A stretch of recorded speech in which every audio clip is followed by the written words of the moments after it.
when people talk about this mindset, they're talking about the brain, they're talking about, you know, your ego, your personal, like, kind of conditioning and wanting to make it positive. And I always call it rearranging the furniture. You're kind of the same person, and maybe you're acting different, or maybe you're thinking more positive, but you yourself haven't transformed. And a lot of people think transformation is, oh, now that I'm making more money, I must be a transformed person. Or now that I have this relationship, I must be a transformed person. And it's such a small piece of transformation. It's like, okay, you're thinking a little more positive, and there's nothing wrong with that. It's better than being stuck. But there's another level, and I think people stop there. And I know I stopped there for many years, just thinking that's all I need. I just need to think positive and hold my vision. But there's another level. If we think about positive and negative, these are two important aspects of our thinking, right? We either focus on the problem, and then the problem becomes huge because it becomes like the way we see the world and the way we see ourselves. The problem just kind of overwhelms our mind, and it fills our consciousness, our awareness with this problem. And we have this like desire to fix it. You know, we have to fix it. We have to analyze it, and we got to fix it and stop feeling bad. And this thing is making me uncomfortable. I got to fix it. That's right. And so that's ego. That's the ego mind. Or let's say that's a function of ego to solve problems, to help us identify and solve problems. The growth mindset would be the one that says, I can do this. I can, you know, it's in psychology, it's called self-efficacy, that you feel adequate enough to solve the problem, and therefore you move forward. You solve the problem, go on to the next one. There's a third element, though, beyond the negative and positive in the psyche or in the mind, and we call that observing awareness. The observing awareness, sometimes called the witness mind, or the intellect in some models. This is what takes us to the next level of mindset.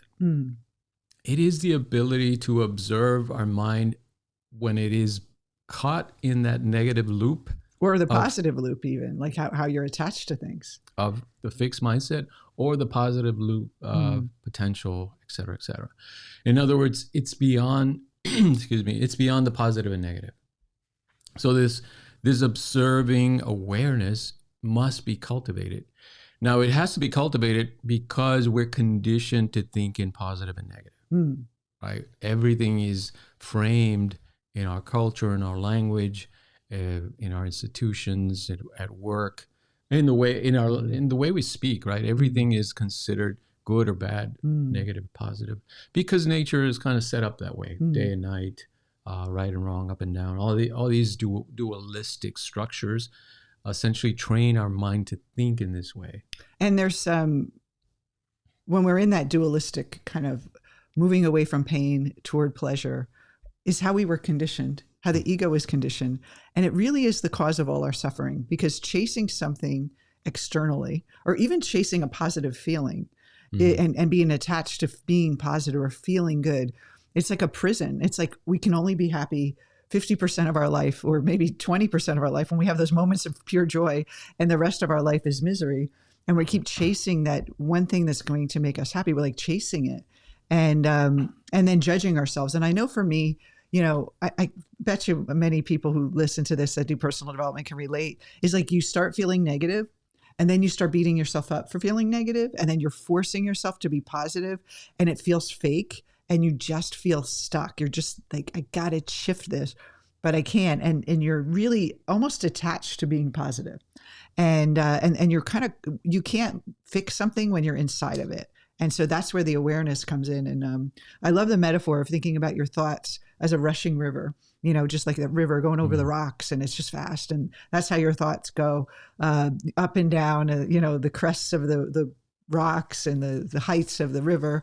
And we can just be there trying to like wrestle with that river, or we can stand on the bank and watch the river go by and be self-aware, not disconnect from it, but bring a higher consciousness to it. So we're not at that lower level. Think of the river as like the lower mind, and this awareness is the higher mind. And what most of us have done in personal growth, because no one teaches this, is that you're kind of in that lower mind trying to fix the lower mind, and stuck.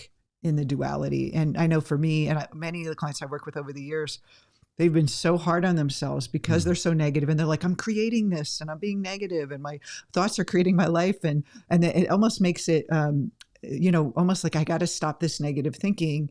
And it actually causes more stress and panic and anxiety. Yeah, because when you're working on the dualistic level, you're inside the thought itself, and so you're trying to make the negative positive and struggling against that, right, to solve the problem, but you're still caught up in that dualistic model.